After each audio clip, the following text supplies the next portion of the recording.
എല്ലാ മനുഷ്യനെയും ദൈവം സ്നേഹിക്കുന്നുവെന്നും അവന്റെ പാപത്തിന് പരിഹാരമുണ്ടെന്നും ആ പാപത്തിന്റെ പരിഹാരം ക്രിസ്തുവാണെന്നുമുള്ള പരസ്യ പ്രഖ്യാപനമാണ് ഗോൽഗൊത്തയിൽ ഉയർത്തപ്പെട്ട യേശുവിന്റെ ക്രൂശ് എന്ന് പറയുന്നത്. അത് ദൈവസ്നേഹത്തിന്റെ, ദൈവിക കരുതലിന്റെ പരസ്യ പ്രഖ്യാപനമാണ്, പരസ്യമായ പ്രദർശനമാണ്. ദൈവം ലോകത്തെ അത്രയ്ക്ക് സ്നേഹിച്ചത് കൊണ്ട് തന്റെ ഏകജാതനായ പുത്രനെ മറച്ചു വയ്ക്കാതെ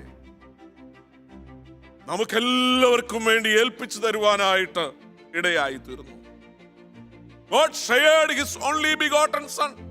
ദൈവം തന്റെ പുത്രനെ, ഏകജാതനായ പുത്രനെ നമുക്കെല്ലാവർക്കും വേണ്ടി ഏൽപ്പിച്ചു തന്നു, പങ്കുവച്ചു. ഈ പങ്കുവയ്ക്കൽ വിശ്വസിക്കുന്ന ഏതു വ്യക്തിക്കും നിത്യജീവനെ പ്രാപിക്കുവാൻ, ഒരു ദൈവ പൈതലാകുവാൻ അവകാശം ദൈവം തന്നിരിക്കുകയാണ്.